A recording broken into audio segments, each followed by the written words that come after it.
नमस्कार डॉक्टर सुधीर मिश्रा जी। नमस्कार नमस्कार अनुसुईया। वुमेन डे पे आप लोगों को हार्दिक शुभकामनाएं। धन्यवाद। इस मंच पे हम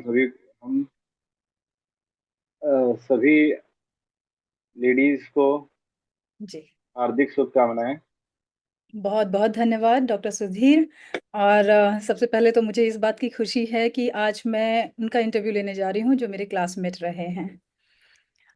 सुधीर मिश्रा जी, मैं आपसे जानना चाहूँगी कि मुंबई से लखनऊ तक की जर्नी के बारे में हम जानेंगे। तो आप अपनी स्टडी से शुरू करें और हमें बताएं कि किस तरह से आपने इस यात्रा को पूरा किया। अ, यात्रा बहुत लंबी है और जी स्टोरी जी। बहुत ही उतार चढ़ाव हो रही है। हम्म। 10th तक तो हम साथ में ही थे। जी। उसके बाद 12th करने के बाद पीजी एंट्रेंस दी, हम्म यूजी एंट्रेंस दी।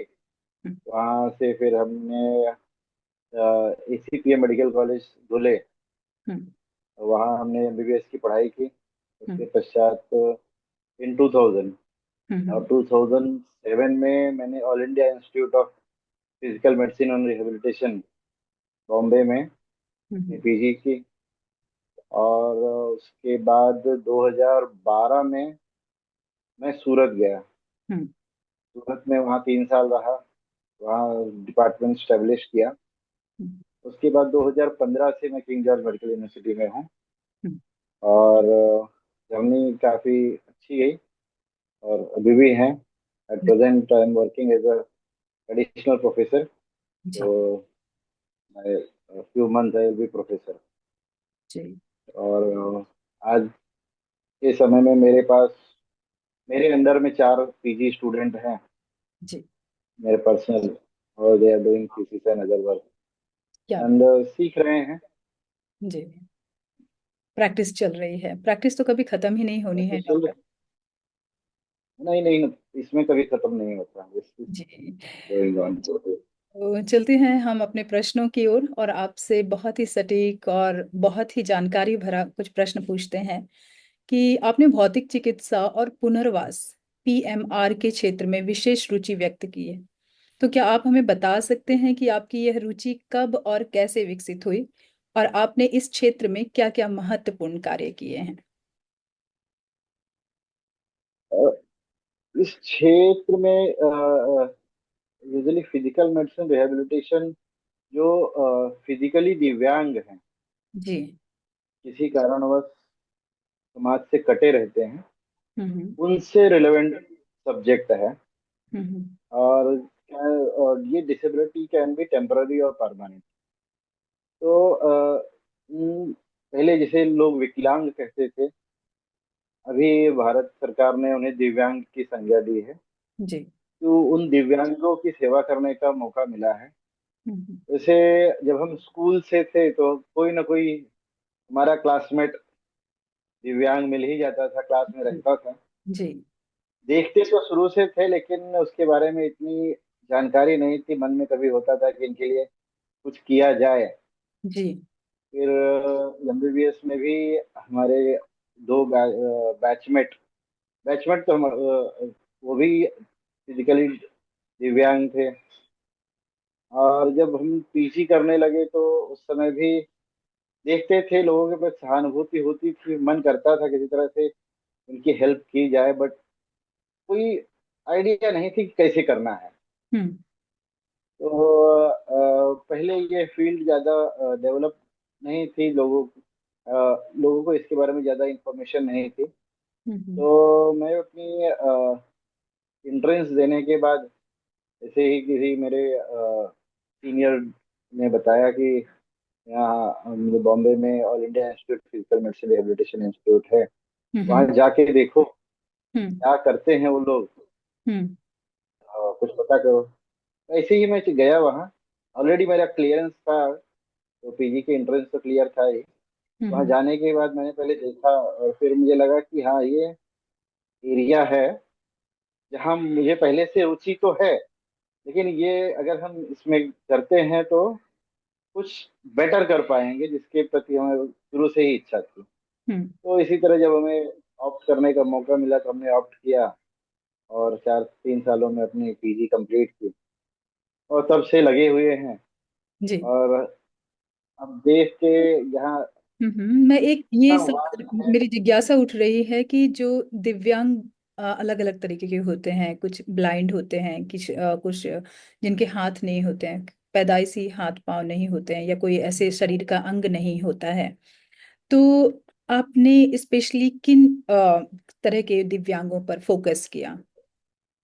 हमारा फोकस मेनली लोकोमोटर दिव्यांगता है, जी, जो इस हाथ पैर से एक्सपांड करके बताएंगे। मस्कुलोस्केलेटल मस्कुलोस्केलेटल हाथ पैर की दिव्यांगता, मांसपेशी और लोकोमोटर फिजिकल दिव्यांगता, उसके ऊपर उनके मैनेजमेंट, उनके ट्रीटमेंट, उनको किसी तरह से सक्षम बनाया जाए, जी। समाज से डिटैच हुए लोगों को कैसे समाज में लाया जाए, जी। उनकी क्षमताओं को जो बैरियर्स हैं उनको ओवरकम करते हुए उनको समाज में सम्मिलित करवाना, और उनको सामाजिक अ, एक होप एक प्रोवाइड करना कि हाँ ये कुछ कर सकते हैं फिजिकली, और एज वेल एज उनको फाइनेंशियली इंडिपेंडेंट बनाना एक जी।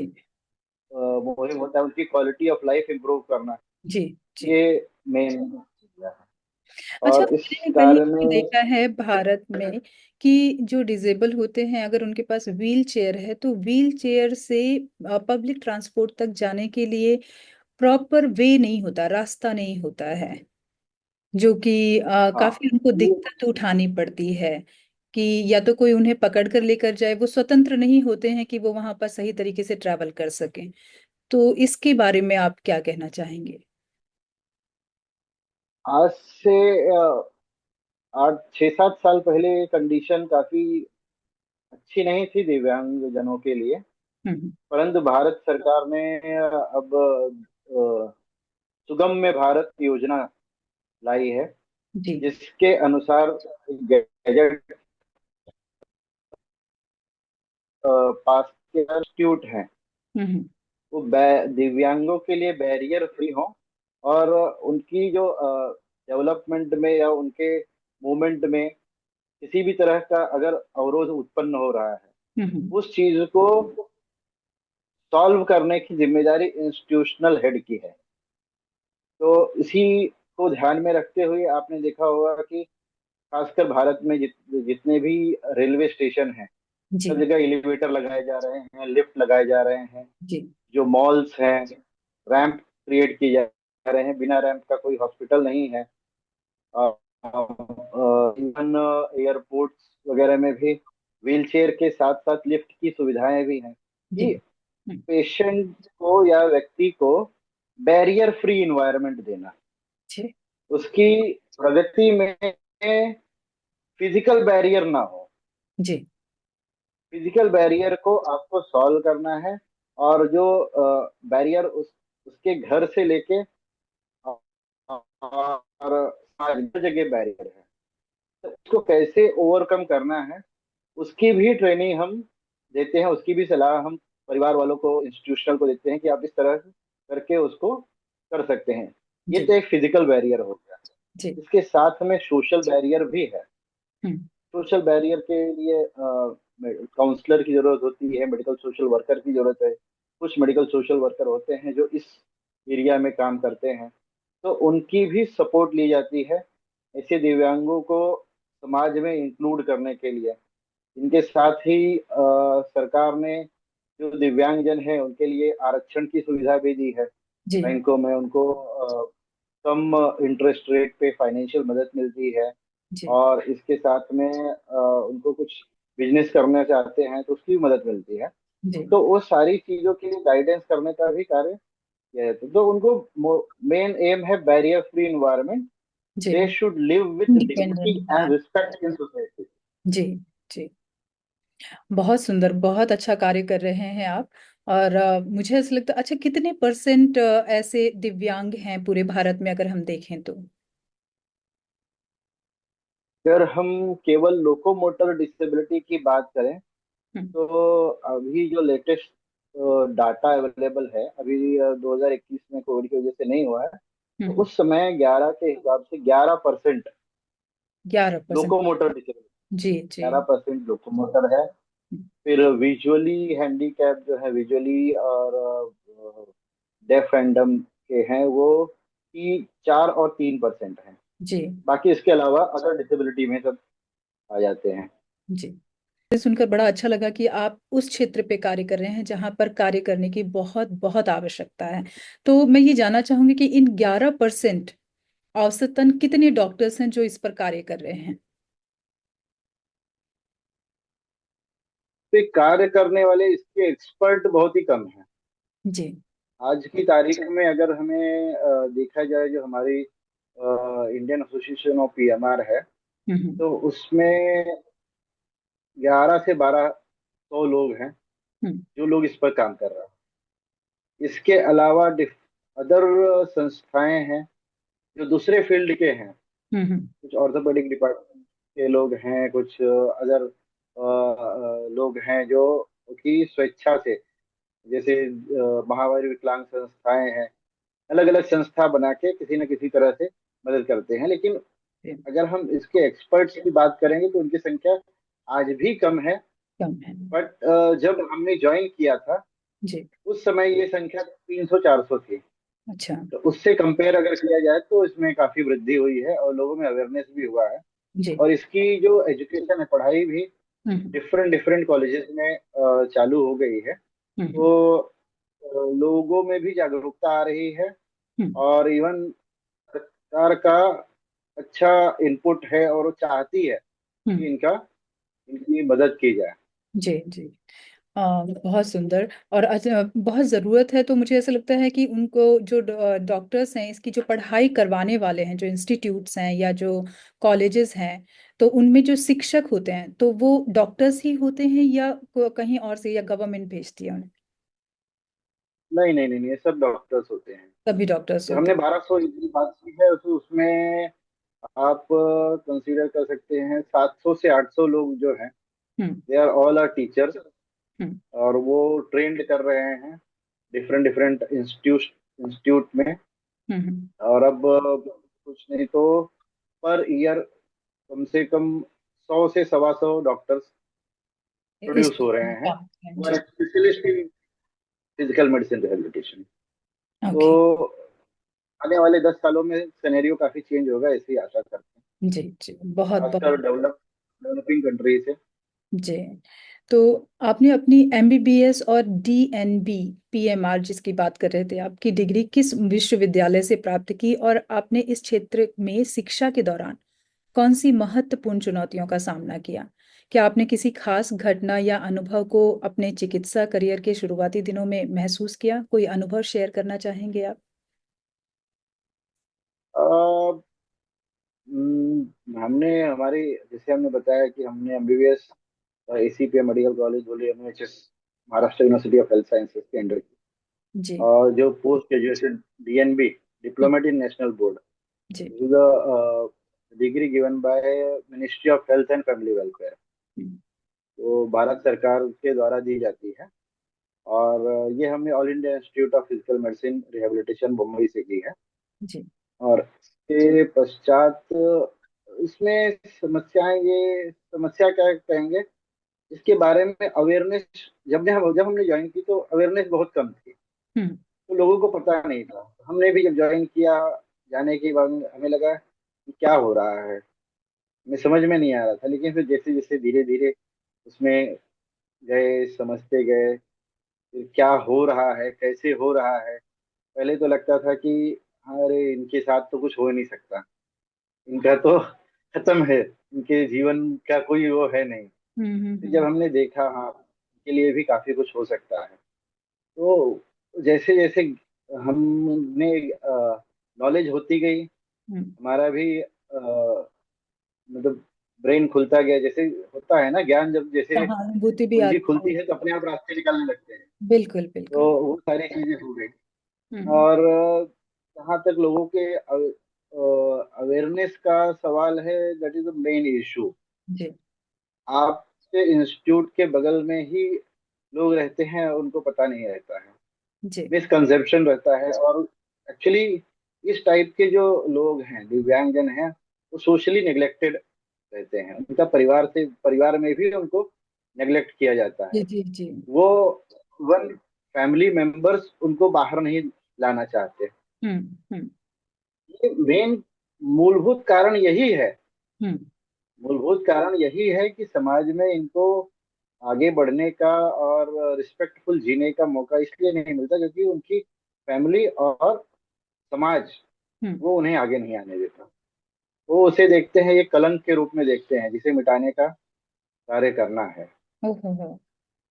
मैं थोड़ा सा तो ये जानना चाहूंगी कि कुछ फैमिलीज जो हैं वो समृद्ध होती हैं, अगर उन घरों में इस तरह के दिव्यांग पैदा होते हैं तो फिर भी वो आशा नहीं छोड़ते हैं और इलाज करवाते हैं। परंतु जो बहुत गरीब या फाइनेंशियली कंडीशन जिनकी बहुत लो होती है, और उन घरों के बच्चे या जो होते हैं इस तरह के दिव्यांग होते हैं, तो उनको कितनी समस्या उठानी पड़ती है, फाइनेंशियली कौन उनकी मदद करता है, इस पर आप थोड़ा सा नजर डालें। फाइनेंशियल मदद करने के लिए बहुत सारी संस्थाएं हैं। जी अ, जैसे नारायण सेवा संस्थान, महावीर विकलांग संस्थान और बहुत सी छोटी छोटी संस्थाएं हैं। इसके अलावा गवर्नमेंट ने उसके लिए बहुत सारी मुहिम चालू की है, बहुत सारे विकल्प तैयार किए हैं जिसकी अगर कोई व्यक्ति है मदद ले सकता है, जहां उसे फ्री में इलाज हो सकता है। हम्म और ये पैन इंडिया ये मुहिम है, कोई भी हर स्टेट गवर्नमेंट की स्कीम है, सेंट्रल गवर्नमेंट की स्कीम है। अगर कोई इलाज लेना चाहता है तो कोई ना कोई स्कीम में हम उसे एडजस्ट करके उसका इलाज कर सकते हैं। हम्म जहाँ तक आपने कहा रिच पीपल जो है, हम्म सिनेरियो थोड़ा सा अलग है। यहाँ जो रिच पीपल है financially they are good, hmm but लेकिन जो एक जो मैंने कहा ना, एक हीन भावना को और चीज को छुपाने की बात, वो हम्म। उनमें ज्यादा है। वो उनमें ज्यादा है, वो अपने बच्चों को बाहर नहीं निकालना चाहते। जी। उनको लगता है कि हम ऐसे जाएंगे तो लोग हमसे पूछेंगे कि आपके साथ ऐसा क्यों हो गया। वो दया समाज भाव को इस चीज से दिखाएंगे। बाहर। तो उस चीज हाँ, से वो और जो बचना जो चाहते हैं। गरीब तबका है, हम्म। गरीब तबका है, उसके पास खोने के लिए कुछ नहीं है। कुछ नहीं है। तो वो स्वयं आता है, स्वयं आता है, हम्म। स्वयं आता है, अपना इलाज कराता है। तो I am more satisfied with the poor people. जी जी वो जी आगे आते, वो खुद आता है जी, और कम से कम उनको अपनी समस्या का समाधान लेने के लिए बढ़ तो रहे हैं आगे की ओर। उसे पढ़ रहे छिपा। हैं। और जी उसकी मदद करने के लिए हम किसी न किसी तरह से मदद कराते ही हैं। जी। और फ्री, लगभग लगभग फ्री में इलाज किया जाता है। संभव है। ऐसा नहीं है कि ये संभव ना हो। सरकार भी मदद कर रही है और बहुत सारे ऐसे संस्थान हैं जो कि मदद करने के लिए तैयार हैं। जी। हो तो सकता है आज से 10-15 साल पहले ये संभव ना हो, हम्म। बट आज के समय में हर स्टेट गवर्नमेंट की अपनी अलग से स्कीम है दिव्यांगजनों के लिए। जी जी तो उसमें कोई समस्या नहीं होती। और लगभग 15 से 20 हजार की मदद जी पर पेशेंट जी। देने के लिए तैयार है। बहुत तो बढ़िया। ये सुनते हैं। जी। तो ये एक समाधान है, एक सॉल्यूशन है कि लोग ऐसे अगर किसी के घर में इस तरह के दिव्यांग हैं तो वो उन्हें छिपाएं ना, उन्हें आगे बढ़कर उनका इलाज कराएं। और मुझे ऐसा लगता है कि ये एक माँ बाप ही कर सकते हैं, क्योंकि वही अपने बच्चे को इतना समय दे सकते हैं कि वहां पर जाएं। और इस तरह की चिकित्सा में मुझे लगता है कि काफी समय लगता होगा। हाँ, कम से कम अगर बच्चा आता है तो 10-12 साल, 15 साल, through out the life. Through out the life, जब से वो चिकित्सा थ्रू आउट द शुरू करता है। जी लाइफ, तो उसे through out the life follow up करना पड़ता है। जी कुछ कुछ चीजें होती हैं जिसमें जो सर्जिकली करेक्ट हो सकती हैं। जी। जैसे हाथ पैर के कुछ टेढ़ेपना, विकलांगता, दिव्यांगता है, तो हम्म। वो तो एक बार में परमानेंट हो जाती है। लेकिन कुछ कुछ मानसिक और लोकोमोटर, जी इसमें मल्टीपल डिसेबिलिटी रहती है, और थ्रू आउट उनको फॉलो करना पड़ता है। कहीं ना कहीं उनको चिकित्सक के सलाह के साथ हम कार्य करते हैं तो बेटर हो जाता है। जी जी। जी। कुछ बहुत। पेशेंट्स हैं, बताएं बताएं। जी कुछ पेशेंट्स, एक दो पेशेंट हैं जो हमारे पास आए, और उन्होंने पेशेंट हमारे इंस्टीट्यूट के, लखनऊ का ही पेशेंट, हम्म और उसे हमारे इंस्टीट्यूट में दिखाते, मतलब बचपन में दिखाया, उसके बाद 15 साल के बाद आया सेम पेशेंट।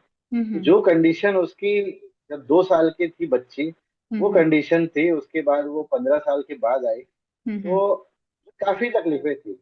जी तो उसको ट्रीट करने में लगभग 1 साल का समय लगा, बट आफ्टर 1 ईयर जी। खड़ी हुई और चली।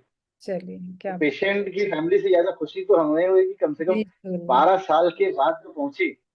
देखिए, ये एक मतलब बहुत बड़ी बहुत अच्छी बात आपने ये बताई कि जो लोग डिले करते हैं इन चीज़ों को, जो वक्त नहीं दे पाते हैं या बहुत देर के बाद सचेत होते हैं कि भाई हमें जाना है, तब तक प्रॉब्लम काफ़ी बढ़ गई होती है।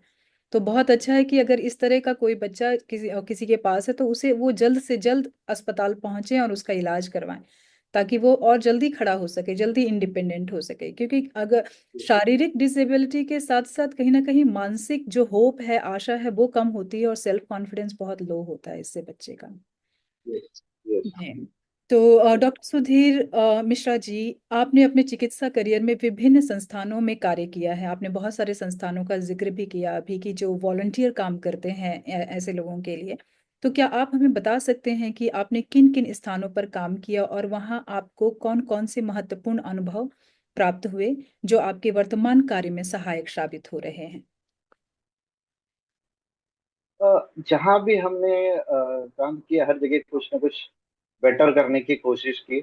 जी। हमने पीजी करने के बाद जब एक Surat institute of medical education and research है, वहाँ हम्म हमने की कार्य किया। वहाँ हमने डिपार्टमेंट स्टेब्लिश किया। हम्म कुछ उनको थोड़ा इसके बारे में अवेयरनेस कराई गई। हम्म और कुछ क्रिटिकली पेशेंट्स थे जिनको कोई होपलेस, हम्म। जिसको किसी की होप नहीं थी, उन लोगों का भी ट्रीटमेंट किया। They also happy. एक बच्ची आई थी जो 12 साल के बाद पहली बार अपने पैर पे खड़ी खड़ी। हुई, जी जी। चली फिर स्कूल गई। हम्म। ये स्टोरी 2013 की है। आज की तारीख में तो हमें लगता है उसकी शादी वगैरह भी हो गई होगी। क्या बात है। अच्छा। जी जी।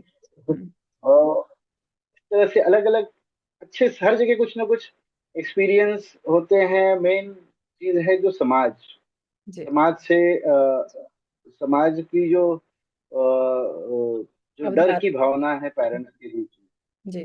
पेरेंट्स के बीच में जो कुछ तो लोग कहेंगे, तो हम्म। उस चीज से अगर पेरेंट्स और समाज से बाहर आ सका परे मरीज, होकर वो इस चीज को तो उसका सोचे, ट्रीटमेंट तो काफी कर ही बदलाव लेंगे। आ सकता है। जी। हम्म लेकिन अब टाइम के साथ में उसमें चेंजेस आए हैं। हम्म इवन जब मैं सूरत में था, तो हमारे वहाँ एक आईएएस ऑफिसर के फैमिली में सेम सिचुएशन थी, हम्म। लेकिन वो उस चीज को नहीं बता रहे थे। अच्छा। जब इसी उन्हें पता चला स्टेटस के तो मुझे चलते बुलाया। कि लोग न जान पाए कि ऐसा कुछ है। कोई ना जान पाया, हम्म। कोई ना जान पाया। हम्म। तो फिर उनकी मुलाकात हमसे हुई और उनको हमने बताया, ट्रीटमेंट हम्म बताया कि हाँ ये ऐसा करिए, फिर बेटर हो जाएगा। हम्म। तो उनको भी थोड़ी मतलब ठीक ठाक आशा मदद जगी। मिली। हम्म उसके बाद, हाँ, उसके बाद फिर हम यहाँ लखनऊ आ गए। हम्म तो यहाँ भी बड़े अच्छे फैमिलीज में भी लोग हैं, अलग अलग तरह के एक्सपीरियंस हैं। हम्म और ट्रीटमेंट का पार्ट तो ये है कि अगर आ गया टाइम से, हम्म। देखिए टाइम इसमें बहुत इम्पोर्टेंट जी जी है। जी। अगर सही समय पे कोई मरीज आ जाता है तो उसका आउटपुट मच बेटर है। लेकिन जैसे जैसे टाइम बीतता जाता है, उस बिल्कुल। प्रॉब्लम को सॉल्व करना उतना कठिन हो जाता है जी और जी। उसका आउटपुट उतना ही कम होता जाता है। इतना ही कम होता जाता है तो क्योंकि शारीरिक रूप से भी और मानसिक रूप से वो पेशेंट अपने आप को मान लेता है कि मैं ऐसा ही हूँ और इसमें कोई सुधार नहीं हो सकता है। तो ये विचारों से परे होकर फिर शरीर शरीर को ठीक करना ये बहुत मुश्किल होता हो। मरीज माने ना माने, लेकिन समाज उसको इतना मनवा देता है धन्यवाद कि देता तुम है। कर नहीं सकते हो। बिल्कुल बिल्कुल। क्योंकि जी। वो सीखेगा कहाँ से? उसको ये बताने वाला कि तुम नहीं कर सकते हो, ये बताने वाला उसकी फैमिली और उसका परिवार रहता है, और कोई नहीं रहता। जी जी। किसी भी दिव्यांग को मन में ये करने वाला, क्योंकि उसे ये नहीं पता मैं क्या कर सकता हूँ, क्या नहीं कर सकता। जी। लेकिन समाज ही उसे बताता है कि तुम ये बिल्कुल नहीं कर सकते। बिल्कुल। उसके इर्द गिर्द वाले ही बताते हैं, वही परिवार होता है, वही है। जी। उसके अपने ही होते फिर हैं। से समाज को बाहर आना था। तो इसकी ये जो समाज की बात हो रही है कि परिवार वालों की, तो परिवार वालों के लिए कोई ऐसी काउंसलिंग होती है क्या कि अगर इस परिवार से ये बच्चा आया है तो हम सारे परिवार वालों को बिठाकर एक काउंसलिंग दें ताकि वो इस चीज से उबर सके, ये जो समाज पीयर प्रेशर होता है, इस चीज से वो उबर कर वो समस्या को सामने रख सके? इसके लिए काउंसलिंग होती है, जो संस्थाएं रहती हैं कैंप लगाते रहती हैं, हम्म। वहाँ लोगों को बताती हैं। हम्म। और इसकी सबसे ज्यादा अवेयरनेस तब होता है जब वह व्यक्ति जानता है हम्म। कि किसी का इलाज हुआ है। हम्म। माउथ टू माउथ, एडवर्टाइजमेंट काफी मतलब ज्यादा फेमस है। एडवर्टाइजमेंट का इफेक्ट जितना अच्छा होता है हम्म। उतना अच्छा नहीं होता, बाकी और कोई सोर्स नहीं है। अगर हमने एक patient successfully independent independent life जी रहा है और वो जब बताता है तो उसका इम्पैक्ट 10 पे पड़ता है। बिल्कुल बिल्कुल सही बात। काउंसलिंग इज नीडेड, हम्म। वो ठीक है, लेकिन सबसे बेस्ट है पीयर काउंसलिंग। जी। पीयर काउंसलिंग उनको, ये जब कोई दिव्यांग जाके खुद बताएगा या उसकी फैमिली के लोग खुद बताएंगे तो तो लाइव उसका एग्जाम्पल इम्पैक्ट, हो जाता है। जी। एग्जाम्पल तो हम्म। उसका इम्पैक्ट ज्यादा पड़ता है। बिल्कुल। तो हम तो यही कोशिश करते हैं कि भाई जो भी ठीक हो रहा है जाए, अब अपने आस पड़ोस कम से कम 10 लोगों को 100 लोगों को बताएं, जी जी। तो उससे लोगों में अवेयरनेस आती है। तो कुछ ऐसी संस्थाएं भी हैं कि जो लोग ठीक हो जाते हैं उनका वीडियो बनाकर या कुछ ऐसा बनाना और लोगों को दिखाना जो कि काउंसलिंग में हेल्प करता हो, इस तरह के कार्य भी चलते हैं? इस तरह के कार्य चलते हैं, पहले चलते थे, लेकिन अब एक ह्यूमन राइट वाला इशू आ गया है। तो हम किसी के वीडियोस विदाउट परमिशन बता नहीं सकते किसी को।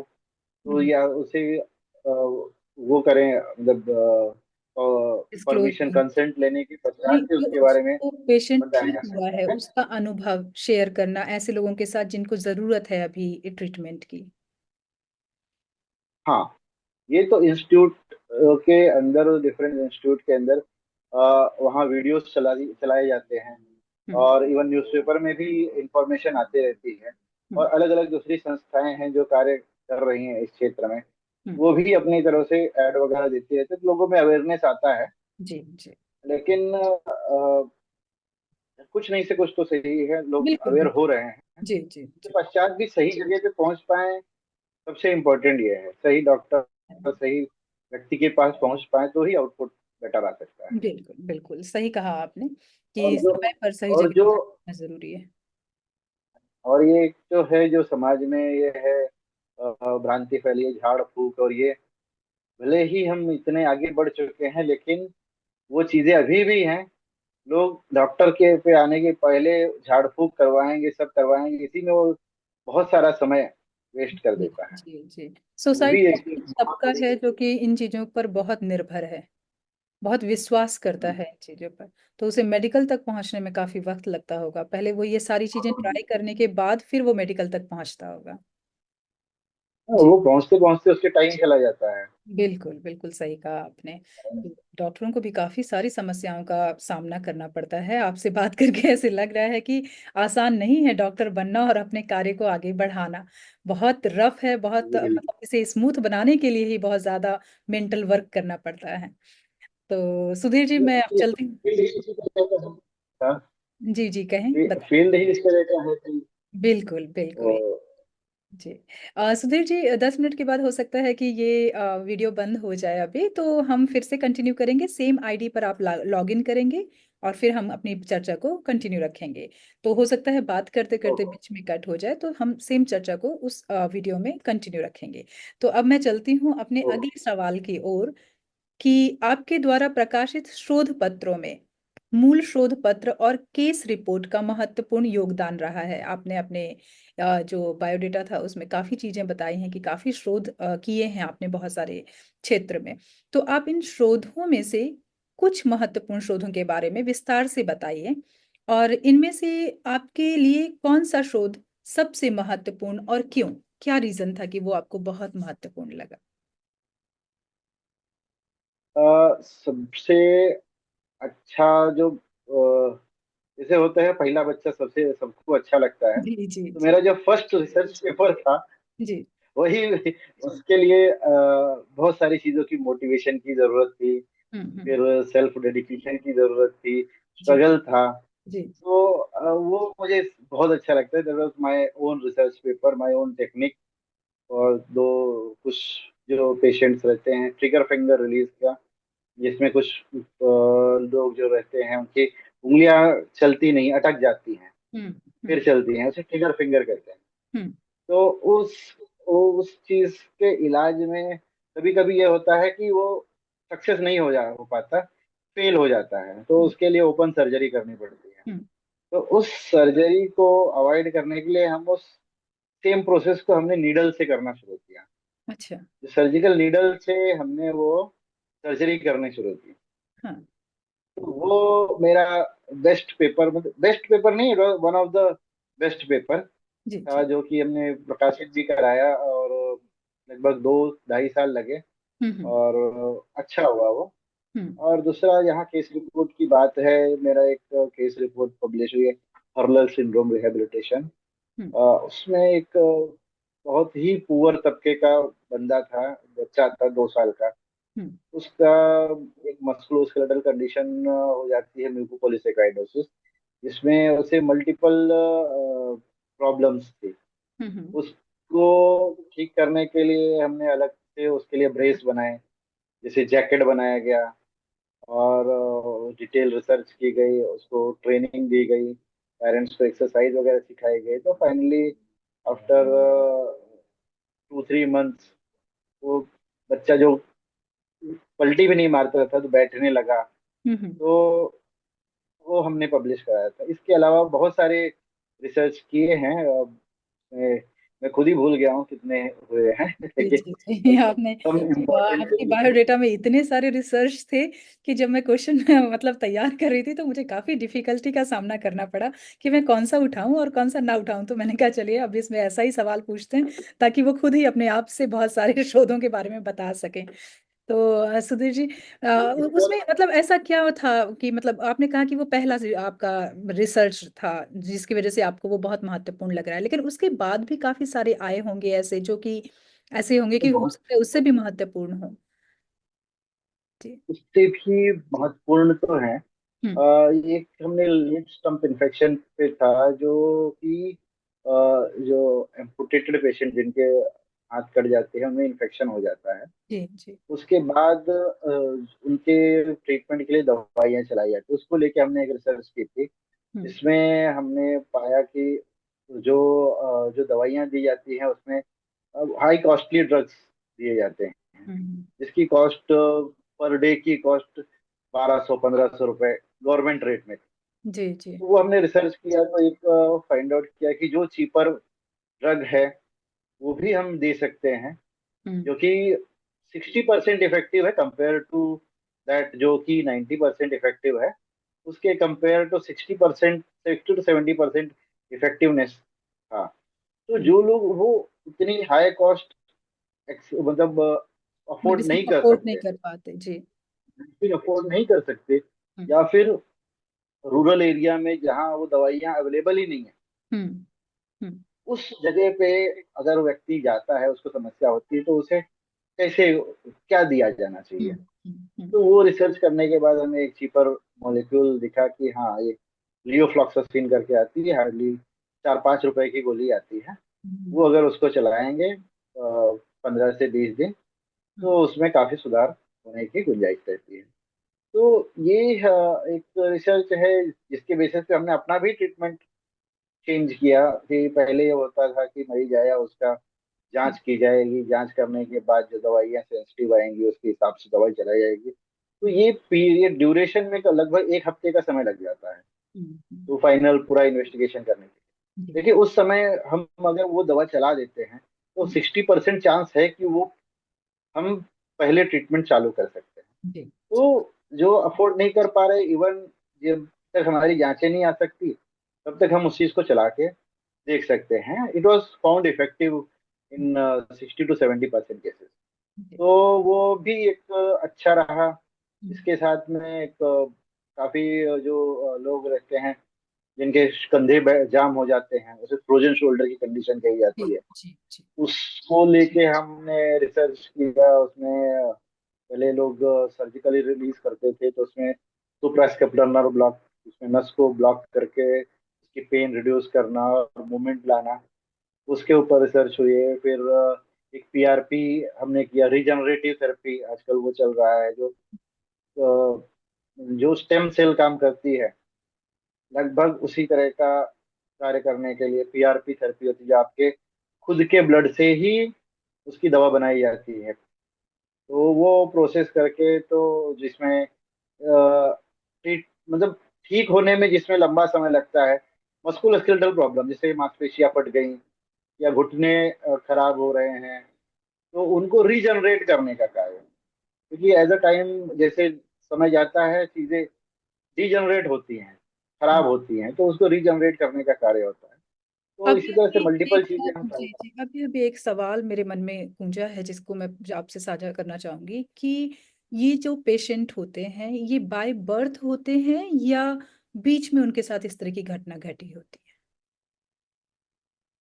कौन से जो कि आप जैसे दिव्यांग, हाँ नहीं नहीं, जो जैसे आपने कहा कि शोल्डर वाली बात की या फिर जो उंगलियों वाली बात। ये तो नॉट बाय बर्थ, ये तो बाद में होते हैं बाय दिस। बर्थ होने हाँ से ये मैं जैसे। एक और ये चीज जानना चाहती हूँ कि जैसे मैंने यहाँ पर देखा सिंगापुर में कि वो लोग क्या करते हैं, डॉक्टर्स फिफ्थ जब 5 साल का मतलब मदर प्रेग्नेंट होती है तो वो एक टेस्ट करते हैं।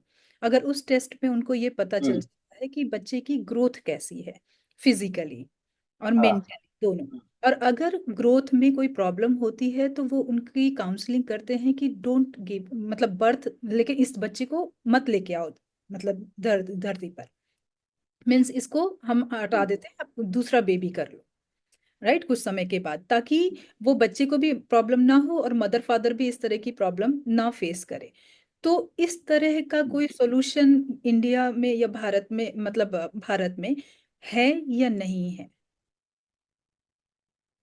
है, यहाँ भारत में medical termination of pregnancy is allowed up to 24 week. हाँ अगर आप पहले 20 थी, अब 24 कर दिया है, जी उसके बाद नहीं है। तो अर्ली डिटेक्शन में अगर आपको आ गया कि भाई इसका इस अगर ज्यादा विकलांगता है, हाँ तो हमारे मुझे लगता है कि उसे कर देना चाहिए, हाँ मतलब अबॉर्ट किया जा सकता है, but timely, otherwise government doesn't allow हाँ, टू अबॉर्ट। तो उसमें फिर मतलब मदर को प्रॉब्लम हो सकती है। ओके। मदर को भी प्रॉब्लम हो सकती है, लॉ अलाउ नहीं कर रहा है। हम्म। और कि फिर लोग, जहाँ तक यहाँ इंडिया का सवाल है, लोग मिसयूज भी ज्यादा होता है जी जी मेडिकल टर्मिनेशन प्रेगनेंसी। फिर आपके यहाँ तो मुझे लगता है ये सेक्स डिटेक्शन भी अलाउ होगा, जैसे यूके जी वगैरह जी में है, जी जी जी। हाँ वो बता जो देते हैं बाकी इंडिया में कि यहाँ पे इस तरह का कोई वो नहीं है, नहीं लेकिन अगर कोई पेरेंट्स चाहे भी कि मेरी फाइनेंशियल कंडीशन ऐसी है या मैं नहीं करना चाह रहा हूँ अभी बेबी, मैं मेंटली प्रिपेयर नहीं हूँ, तो भी उनकी काउंसलिंग की जाती है कि it's not a problem, like baby आएगा, इज इट ओके, क्योंकि वो हेल्दी है और इस चीज के लिए हम अलाउ नहीं करेंगे कि आप बेबी को कुछ करें या आप ना लेकर आए उसे, लेकिन सिर्फ एक ही कंडीशन में, अगर बेबी डिजेबल है, बराबर से डेवलप नहीं हो रहा है, कुछ इशू है, तो इस तरह का रूल है कि उन्हें मतलब पेरेंट्स को बताया जाए। लेकिन अगर फिर भी पेरेंट्स कहते हैं कि नहीं हमें बच्चा चाहिए थर्ड या फोर्थ मंथ में, अगर हमें पता चल जाता है कि ऐसी कोई समस्या है तो वो काउंसलिंग करते हैं कि सही तरीका क्या है इसका, इसे रखना चाहिए या नहीं रखना चाहिए। तो इस तरह की जो ये प्रोसेस है, इसमें हमें कितने परसेंट तक ये होता है कि बच्चे और माँ बाप दोनों ही सेफ होते हैं? भारत की बात कर रही हूँ मैं। सेफ्टी पॉइंट ऑफ व्यू तो सेफ्टी का कोई इशू नहीं है। हम्म। बच्चे की एक है, कभी कुछ कुछ चीजें क्रिटिकली प्रॉब्लमेटिक रहती हैं दिव्यांग का, जैसे हार्ट काम नहीं कर रहा है, हार्ट में एनोमली है। हम्म। जहाँ तक लोकोमोटर दिव्यांगता की बात है, ऐसे बच्चे अ, उनका ब्रेन अच्छा होता है, हम्म। ब्रेन उनका अच्छा होता है। अब समाज में उनके लिए एक्सेप्टेंस थोड़ा कम रहे, दिव्यांगता उस फिजिकली दिव्यांगता है, but mentally they are strong, चलिए दे आर स्ट्रॉन्ग। हम्म। ऐसा हमने देखा है। तो आप को ये ना समझें कि ये आगे नहीं कर पाएगा। जी जी जी। हम्म।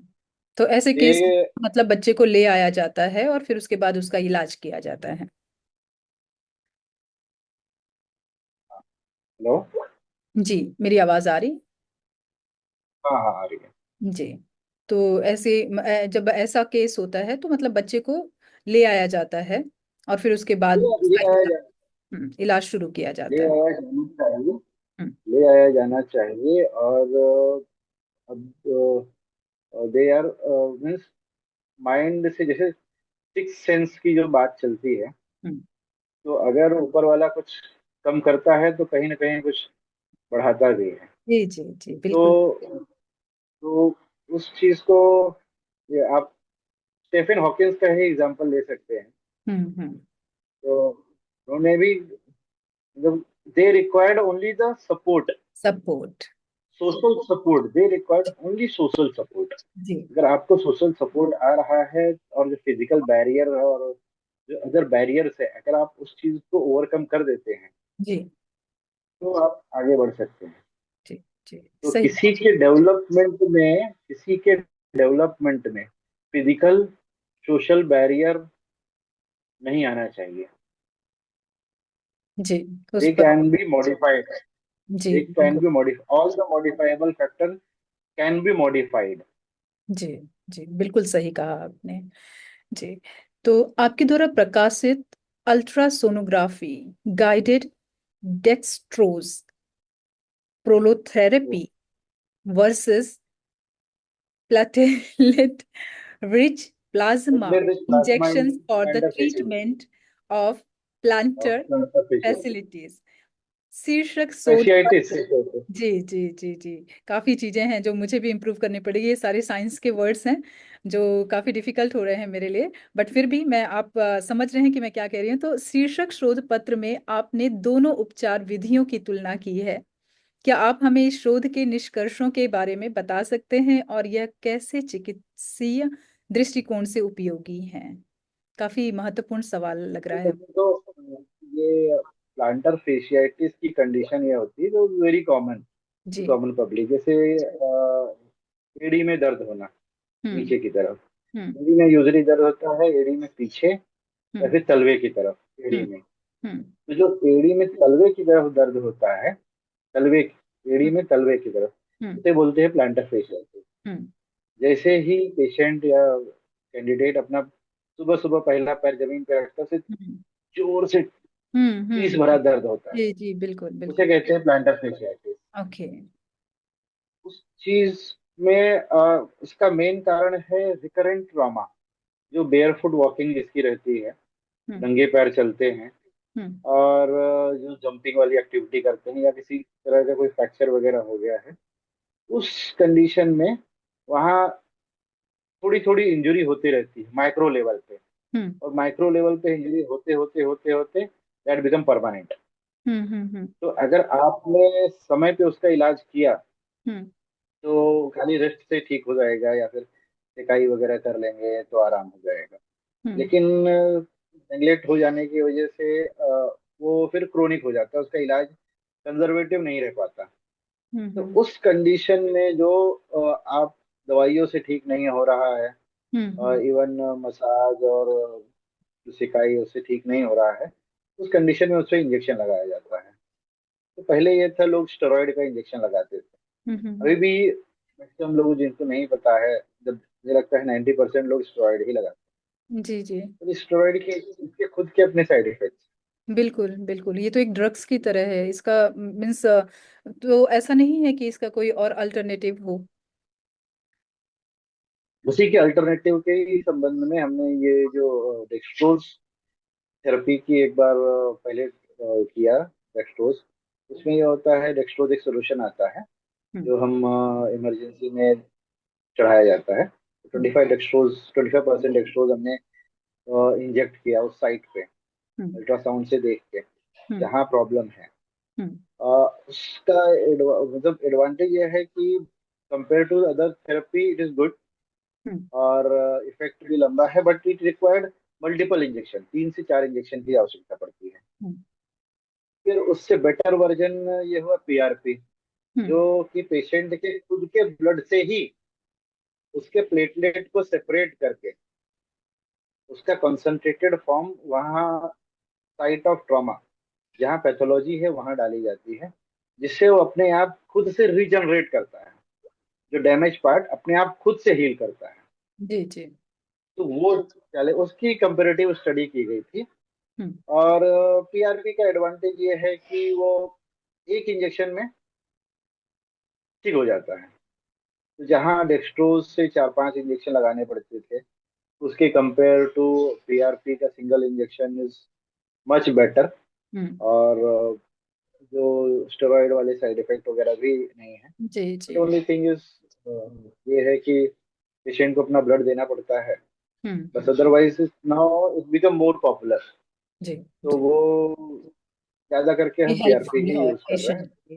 जी। या तो क्या आप हमें इस शोध के मुख्य निष्कर्षों के बारे में बता सकते हैं, और इस उपचार विधि ने बच्चों के उपचार में किस प्रकार का बदलाव लाया है? सबसे पहले तो आपको सेरेब्रल पाल्सी क्या होती है वो जानना जरूरी है। जी जी, बिल्कुल सेरेब्रल बिल्कुल। पाल्सी जो होता है, जैसे कुछ बच्चे जब पैदा होते हैं तो रोते नहीं। अच्छा। रोते नहीं हैं तो उनमें जो ऑक्सीजन की सप्लाई ब्रेन को नहीं मिल पाती। हाँ हाँ हाँ। तो ब्रेन को जब ऑक्सीजन सप्लाई नहीं मिलती तो वो पार्ट डैमेज हो जाता है। जी जी। तो वो जो डैमेज पार्ट बॉडी के जिस पार्ट को कंट्रोल कर रहा है, हम्म। वो डिसफंक्शन हो जाता है, वहां का फंक्शन कंट्रोल चला जाता है। जी। वहां से कंट्रोल चले जाने के बाद वो पार्ट अलग से बिहेव करने लगता है compare to other body part. वो हम्म। आपके ब्रेन के कंट्रोल में नहीं है। हम्म। तो ये होता है सेरेब्रल पाल्सी। या फिर कुछ बच्चे ये होते हैं जिनको दिमागी बुखार हो जाता है, उनमें भी ये होता है, शरीर दिमाग में इंफेक्शन हुआ, ब्रेन का पार्ट डैमेज हो गया। डैमेज होने की वजह से वो भाग बॉडी की जिस पार्ट को भी कंट्रोल कर रहा है, हम्म। वो भाग इंडिपेंडेंट काम करने लगता है। अब ब्रेन कुछ और सिग्नल देगा, वहां तक जाएगा नहीं, वो कुछ और करेगा, उल्टा करेगा। हम्म। जिससे कि, और इस कंडीशन में मुख्यतः लोअर लिम्ब, हाथ पैर इन्वॉल्व होते हैं, और पैर इसमें ज्यादा इन्वॉल्व होते हैं। कभी कभी शरीर का आधा अंग इन्वॉल्व, जैसे आप स्ट्रोक, हम्म। स्ट्रोक जैसे आप जान रहे हैं, जैसे जैसे बोलते हैं पैरालिसिस हो गया। जी जी जी। तो जी। पैरालिसिस और जो सेम चीज होती है वो बच्चे के साथ। हम्म। जो स्ट्रोक अडल्ट स्ट्रोक है, जो बड़े लोगों का स्ट्रोक है, जो बोलते हैं पैरालिसिस हो गया, फालिस जी मार गया, जी जी। सेम चीज पीडियाट्रिक बच्चों के साथ होती है, वो वही चीज है। हम्म सेम प्रॉब्लम्स बच्चों में भी होती है। हम्म। तो उस चीज को कंट्रोल करने के लिए हम्म मसल की ओवर एक्टिविटी, हम्म। मसल की जो भी एक्टिविटी होती है मांसपेशियों को, ब्रेन का काम रहे उसको कंट्रोल करना। जी जी जी। तो अगर ब्रेन का कंट्रोल नहीं रहेगा तो ओवर एक्टिव हो जाता है, जी अपने बिल्कुल। हिसाब से काम करता है। उस अपने आप ओवर से। एक्टिविटी को कंट्रोल कम। करने के लिए हम्म। एक टॉक्सिन है, जहर है, जी। उस जहर का उपयोग किया जाता है मांसपेशियों में देके कि हम्म उसकी एक्टिविटी कम हो। उसको कैलकुलेट कर किया जाता है कि कितनी जरूरत है, कितना अमाउंट है देना है। उसको कैलकुलेट करने के बाद फिर वो लगाया जाता है, जिससे कि जो लिम्स की जो एबनॉर्मल एक्टिविटी है उसे कंट्रोल किया जाए। हम्म। और एक्टिविटी कंट्रोल हो गई तो उसमें अपने आप उसके फंक्शनल इंप्रूवमेंट, एक्टिविटी और डेली लिविंग, चलना फिरना, सारी चीजों में अपने आप सुधार आ जाता है। जी जी। तो हम्म इसमें जो मसल में इंजेक्शन लगाने के बाद उसको प्लास्टर कर दिया था। हम्म प्लास्टर करने के बाद इफेक्ट ये हुआ कि प्लास्टर पहले कुछ लोग करते हैं, कुछ नहीं करते हैं। हम्म। प्लास्टिंग से ये हो गया कि उसका इफेक्ट थोड़ा सा लंबा हो जाता है। जी जी। और मेन प्रॉब्लम है ये है कि लोग इंजेक्शन तो लगवा लेते हैं, लेकिन उसके बाद जो फर्दर इंस्ट्रक्शन है वो हम्म फॉलो नहीं करते। तो हम्म। पेशेंट का कंप्लायंस पुअर रहता है। तो उस चीज को बेटर करने के लिए हम्म हमने उसमें कास्टिंग भी लगाई, और जिससे कि उनकी लाइफ और बेटर हो पाई। हम्म। तो मेन पर्पज यही था कि उनकी जो एबनॉर्मल एक्टिविटी है लिम्स की, उसे कंट्रोल करना, जी जी उनकी जी लाइफ बेटर करना। जी जी। और तो उत्तर भारत में रीढ़ की हड्डी की चोट वाले रोगियों के पुनर्वास के दौरान अस्पताल में रहने की अवधि और उनकी गतिशीलता को प्रभावित करने वाले कौन कौन से कारक होते हैं, आपने इसका भी जिक्र किया था अपने डेटा में।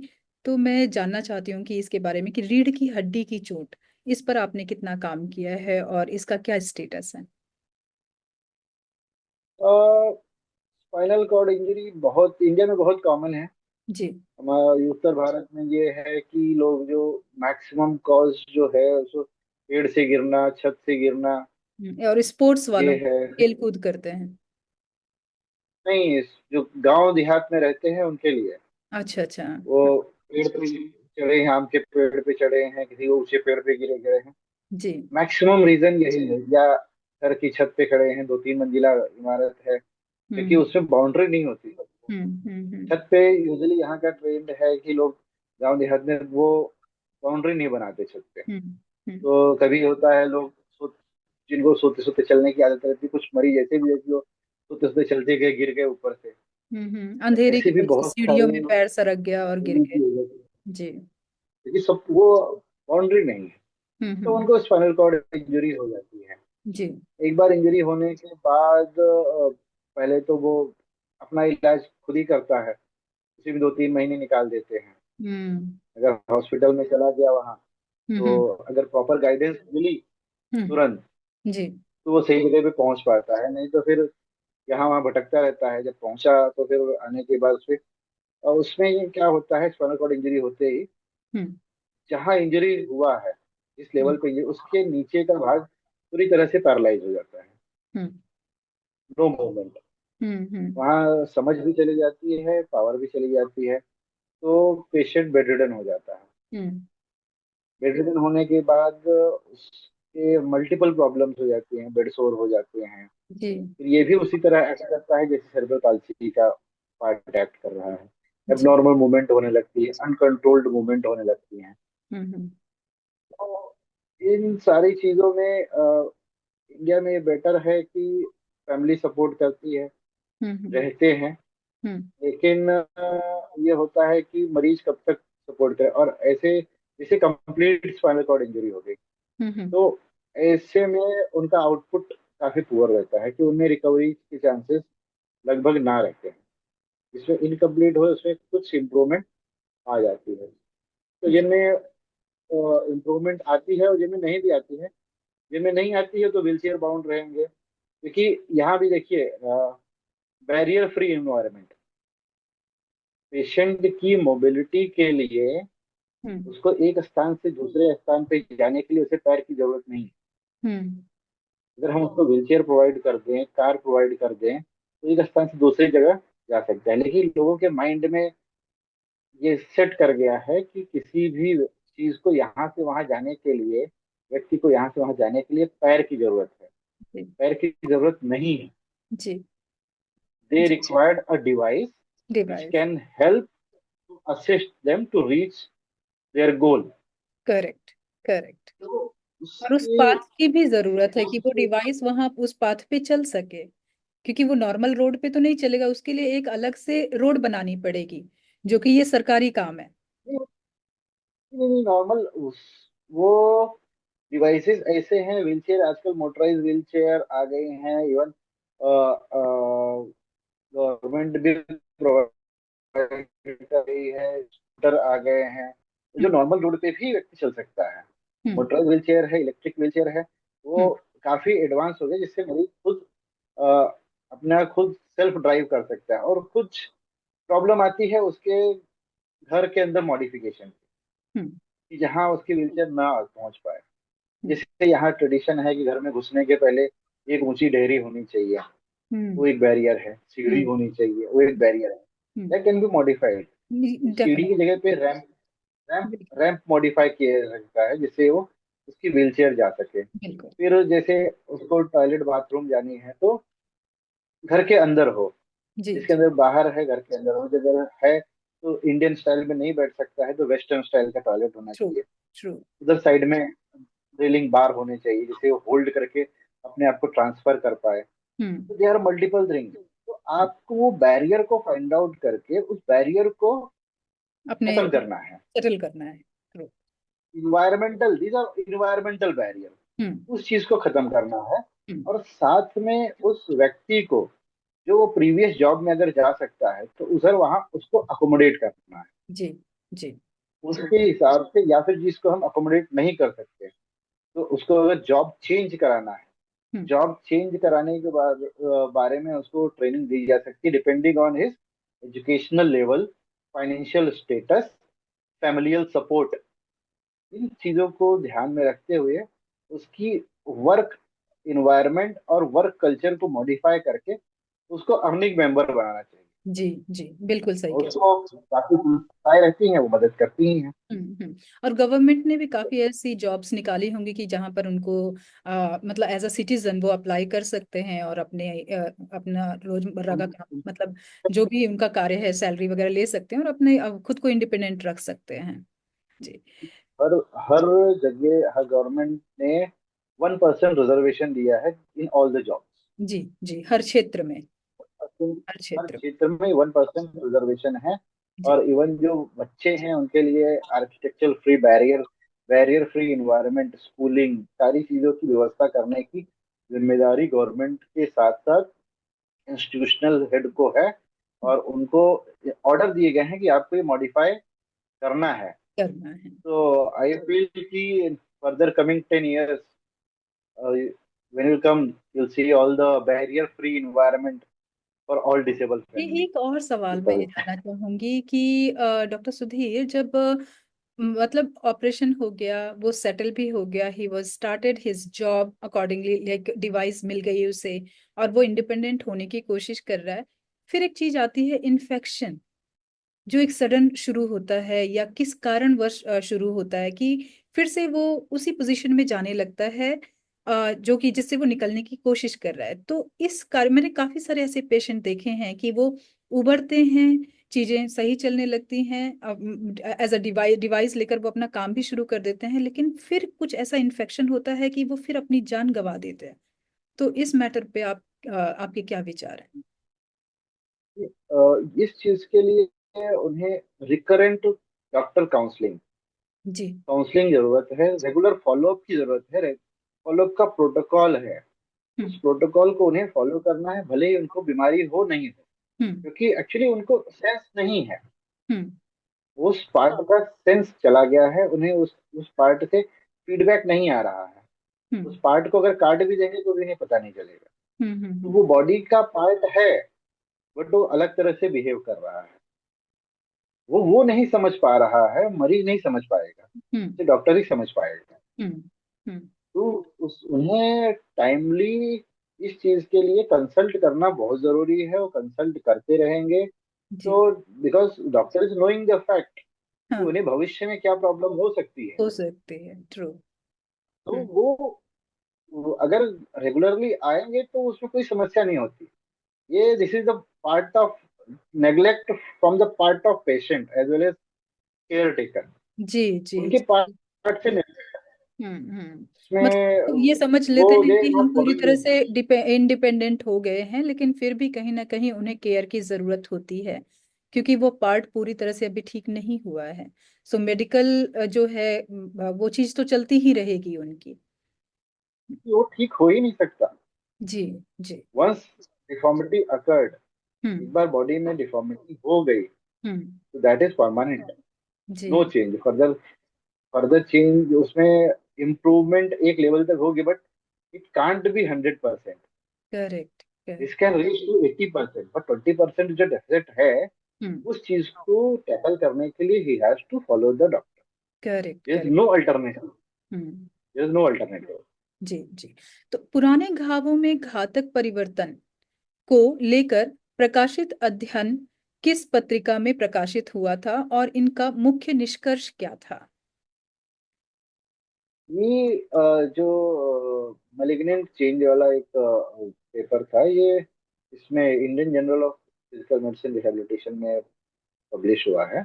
जी। उसमें ये था कि जो घाव हम्म पुराने हो जाते हैं, हम्म ट्रीटमेंट ठीक से नहीं हो पाती, हम्म तो आफ्टर 8 to मतलब 3-4 ईयर हम्म। उसमें माइक्रो लेवल पे चेंजेस आने शुरू हो जाते हैं जी और वो कैंसर का रूप लेना शुरू कर देते हैं। जी जी। तो धीरे धीरे उसमें म्यूटेशन होता है और कैंसर में हम्म। कन्वर्ट हो जाते हैं। जी। और समटाइम इट हैपन कि वो मलिग्नेंट कैंसर, जो कि रिस्क टू लाइफ है, तो उसमें कन्वर्ट होने के चांसेस ज्यादा होते हैं। That here also the neglect from the part of patient. Hmm. से घाव हुआ, छोटा सा घाव हुआ, वो ध्यान नहीं दे रहा है, होते होते बड़ा हो गया, कहीं झाड़ फूक करा रहा है, ओझा के पास जा रहा हम्म। है, नॉर्मल ड्रेसिंग कर रहा है, hmm. But he is not taking care. Hmm. तो वो उसमें चांसेस ये है कि लगभग 1% चांस है कि this type of chronic wound can convert into the hmm. Cancer. Hmm. तो इसी में हमने हमारे 3 केस के केस रिपोर्ट बनाई थी, जो हमने पब्लिश किया कि there are chances, you should not neglect all this type of cases also. और यूजली ये जो कैंसर थे सब पैर पे लेवल पे रहते हैं। एक्चुअली पैर का पार्ट ये है जो हाईली नेग्लेक्टेड होता है, always in contact with the ground, recurrent infection होते रहते हैं। There are many things which is affecting the healing of the health. Wound. जी जी, पेशेंट के हेल्थ को अफेक्ट करते हैं और उनके काम को भी मतलब रोक देते हैं, और कहीं ना कहीं वो फिर से बेड रिड हो जाते हैं। जी। और आपने एविडेंस बेस्ड मेडिसिन और revised basic course workshop in MET जैसे महत्वपूर्ण प्रशिक्षण king George medical university Lucknow से पूरे किए हैं। इन प्रशिक्षणों ने आपकी चिकित्सीय पद्धति और शोध दृष्टिकोण को किस प्रकार समृद्ध किया? क्या आप अपने अनुभव और सीख को हमारे साथ साझा कर सकते हैं? एविडेंस बेस्ड मेडिसिन तो आजकल जो मॉडर्न मेडिसिन है, एविडेंस बेस्ड मेडिसिन है। तो जी। किसी भी चिकित्सा प्रणाली को एक्सेप्ट करने के पहले हम्म। उस पर रिसर्च किया जाता है जी। कि उसमें इन्होंने क्या किया, क्या कॉम्प्लिकेशन उनके साथ हुए, उन्होंने क्या कि उस कॉम्प्लिकेशन को उन्होंने किस तरह से हैंडल किया, हम्म। क्या समस्याएं उनके साथ हुई। और उसके बाद फिर उस पे रिसर्च करके, क्योंकि हम अगर कोई डाटा यूएस का अगर ले रहे हैं या यूरोपियन कंट्री का ले रहे हैं, hmm. But that thing may not be applicable to our country also. Same चीज हम अपने यहाँ अप्लाई नहीं कर सकते, जी, क्या क्योंकि कारण वहाँ है के कि लोग नहीं अलग अप्लाई हैं। कर सकते? वहाँ के लोग अलग हैं, हम्म। कुछ चीज नॉन मॉडिफाइबल चीज है, उनका जेनेटिक अलग है, हम्म। वहाँ का इन्वायरमेंट अलग है, हमारे हम्म। यहाँ का इन्वायरमेंट अलग है, वहाँ का फाइनेंशियल स्टेटस अलग है, अफोर्डेबिलिटी अलग है, हम्म। हमारे यहाँ वो चीज नहीं है। हम्म। तो हमें उसी चीज को अपने इन्वायरमेंट के हिसाब से मॉडिफाई करना पड़ता है। और हमारे जो पेशेंट हैं, हमारे जो निवासी हैं, हम्म। उनके लिए पॉकेट फ्रेंडली भी नहीं। देखना पड़ता है कि वो जी। पॉकेट फ्रेंडली हो किसी तरह से, हाँ कोई हाँ। मॉडिफाई करके उसमें जो चीज सेम चीजें हमारे लिए भी एप्लीकेबल हो। तो उसी को, उसके ऊपर फिर प्लान आउट करके उसके ऊपर रिसर्च किया जाता है। अगर वो हम्म। सक्सेस होती है तो हम्म। उसके हिसाब से फिर वो हमारे रूटीन प्रैक्टिस में आ जाती है। That is evidence based. Hmm. और कुछ चीजें होती हैं जो कॉमनली चीजें होती रहती हैं, हम्म। जिस हम्म। जिसका इन्वायरमेंट और इससे कोई फर्क नहीं पड़ता है। तो हम्म। जैसे ड्रग्स हो गए, बीपी की ड्रग, शुगर की drug, all these things are hmm. okay, but so many things are there which is environment dependent also. Correct correct. environment और physics all those बिल्कुल things. बिल्कुल सही और कहा। जहाँ तक मेडिकल एमिटी का सवाल है, that is medical education, as I am medical teacher, hmm. मेरे पेशेंट स्टूडेंट्स वगैरह भी हैं, we teach MBBS as well as post graduate students also. तो हम्म। दैट इज, टीचिंग को भी हमें टाइम टू टाइम अपडेट करना पड़ता है, क्योंकि जनरेशन चेंज हो रही है, पढ़ने का तरीका भी चेंज हो रहा है, उनका असेसमेंट का मेथड भी चेंज हो रहा है। हमारे समय में खाली किताब रहती थी, जी। आज लोगों के पास इंटरनेट है, बुक है, हर व्यक्ति मोबाइल है, नॉलेज के डिफरेंट सोर्स है। करेक्ट। लेकिन कौन सा सोर्स सही है, और क्या उसे कितना उपयोग करना चाहिए, कौन सी रिलायबल सोर्स है जिससे कि मरीज को नुकसान ना हो, जी। जी। वो चीजों के बारे में अध्ययन करना, उसकी ट्रेनिंग करना, और उसके साथ में असेसमेंट। जी। एक बंदे ने, मतलब एक कैंडिडेट ने सीखा है, उसको असेस कैसे किया जाए कि वो उस लेवल तक पहुंच गया। जी। असेसमेंट के तरीके भी अलग अलग हैं, जी। एग्जामिनेशन के तरीके अलग हैं। तो ये मेडिकल एजुकेशन की ट्रेनिंग होती है, तो वो हमने किया था। जी। तो अच्छा जी, नहीं, बहुत अच्छा आप बता रहे हैं और बड़ा अच्छा लग रहा है ये जान के कि समझ में आ रहा है कि कहाँ डेवलपमेंट रियल ज़रूरी है और कहाँ पर according to the time, according to the brain status, according to the generation, मतलब क्या क्या बदलाव करने की आवश्यकता है। आपकी बातों से काफ़ी चीज़ें पता चल रही हैं। अच्छा, एक ये CEPC, basic course in biomedical research, essential of palliative care, ये जो कोर्स आपने किया है तो इसके बारे में आप हमें जरा बताएं कि क्या बदलाव चाहिए अब, और क्या बदलाव होने चाहिए, और क्या आया है बदलाव अभी तक। सीपीसी जो कोर्स है, CPC course is for the critically ill ill patient, जो मान लो कैंसर पेशेंट है। हम्म। कैंसर पेशेंट जो एंड स्टेज डिसीज है, जिसमें फर्दर होप नहीं है। हम्म। तो उन मतलब जिनकी हमें पता है कि लाइफ फर्दर 2 4 साल 5 साल तक है, हम्म। तो पीसफुली ये जो लाइफ रिमेनिंग लाइफ है, वो पीसफुली कैसे वो सरवाइव करें, hmm. Without pain free, pain, without pain, without और pain. With managing all his familial need. Because there are multiple thing. अगर कोई घर का मुखिया है, उसे कुछ प्रॉब्लम हो गई और उसकी सडन डेथ हो जाती है, तो he has multiple responsibilities, familial responsibility, social responsibility, financial responsibility. बहुत सारी चीजें रहती हैं जो family is also unaware of all those things. True, true, true. तो he should be counselled for that also, कि आपको ये चीजें बता के रखनी है, मैनेज करनी है। तो ये क्रिटिकल, वो सीपीसी को से मेंटल क्रिटिकल सर्टिफिकेट। प्रिपरेशन, कि आगे जो आने वाला है उस चीज के लिए मेंटली प्रिपेयर करना किसी को। मेंटली प्रिपेयर करना, हम्म। एज वेल एज उसकी जो रिमेनिंग लाइफ है उसको पेनफुल, हाँ। पेलिएटिव तो, केयर में एंड स्टेज हम्म। उनको केयर करनी है। They should be peaceful remaining life, hmm. That is end stage, there is no जी। जी। और कोई फर्दर मतलब उसमें करना। अल्टरनेटिव नहीं है कि आगे, और वो ये जी सकते अल्टरनेटिव हैं, नहीं उनको है। पर्टिकुलर टाइम पता चल जाता है कि 6 महीने या 1 साल, बस इससे ज्यादा नहीं। तो उस दौरान को किस तरह से उन्हें पीसफुली मेंटली प्रिपेयर किया जाता है कि इज इट ओके, जो भी हो रहा है होने इनको दो, लेकिन अपने फैमिली को वो सारी चीजें आप हैंड ओवर कर दीजिए।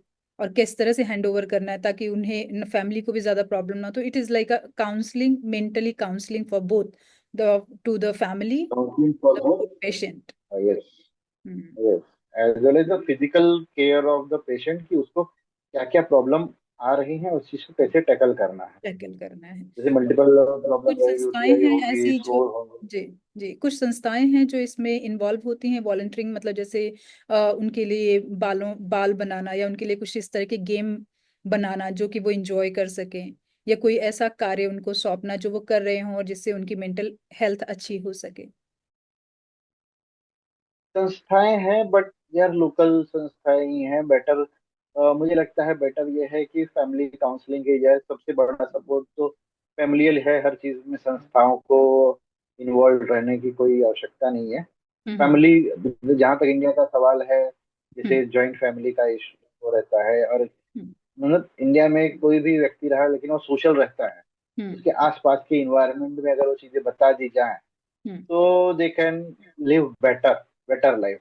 हम्म। लोनलीनेस उसको कैन पेशेंट को फील ना हो, ये जी। चीजें होने, पीसफुल लाइफ, रिमेनिंग लाइफ होनी चाहिए। जी। जी। That is the thing. Sudhir ji, मुझे ऐसा लगता है कि हमारे पास बहुत कुछ है जो कि हम आपसे जान सकते हैं, लेकिन मैं थोड़ा सा आपके पर्सनल लाइफ के बारे में जानना चाहूंगी कि जब आप इस तरह, मतलब हॉस्पिटल में कार्य करते हैं और ऐसे लोगों से मिलते हैं, फिर आकर घर में आपका क्या रिएक्शन होता है आपकी फैमिली के साथ, मतलब आप कैसे दोनों चीजें बैलेंस करते हैं और मैनेज करते हैं। ये आउट ऑफ नहीं, टॉपिक है, अभी तो ये लेकिन यूज थोड़ा सा रिफ्रेशिंग होगा हमारे लिए। जी। Become use to. फैमिली में भी सबको पता है कि किस तरह का कार्य होता है। जी। और एक ये होता है इमोशनल अटैचमेंट। हम्म। जो इमोशनल अटैचमेंट, जो फैमिली के लोग भी इमोशनली अटैच होते हैं, इनको भी लगता है कि हाँ ठीक है, करना चाहिए, कभी टाइम वो भी एक्स्ट्रा भी हो जाता है। तो इस good, now they are adapted, और चीजें वो चीजें ठीक ठाक हो जाती हैं। हम्म इनिशियली शुरू में थोड़ी हम्म प्रॉब्लम होती थी, लेकिन अब नाउ एवरीथिंग इज एक्सेप्टेड। जब यही करना ही यही है तो फिर now they know the things. बिल्कुल बिल्कुल, अब तो वो अब कोई इशू नहीं है। हाँ यूज टू हो गए हैं कि हाँ इस तरह का ही इन्वायरमेंट है घर में। तो आपकी घर का इन्वायरमेंट। जी, आपके बच्चों के बारे में मैं जानना चाहूंगी। और आपकी धर्मपत्नी क्या करती हैं या आपको हमारी संभालती वाइफ तो जी ये मतलब हाउस वाइफ है। जी जी। वाइफ हाउस वाइफ है, 9 बच्चे हैं। हम्म एक 10th में है, बोर्ड एग्जाम चल रही है। एक हम्म 6 में है। हम्म एंड फैमिली भी, हमारे मदर फादर भी यहाँ से अयोध्या हार्डली 100 किलोमीटर है, वहाँ रहते हैं। Hmm usually go in alternate Sunday, hmm. तो वहाँ भी जाते रहते हैं।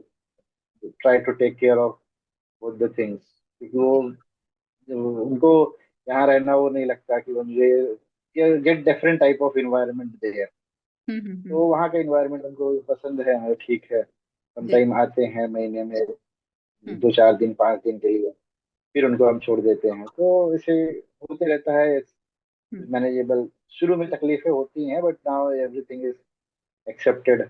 जी उन्होंने भी एक्सेप्ट कर लिया है, सबने एक्सेप्ट कर लिया कि ये तो ऐसे ही है।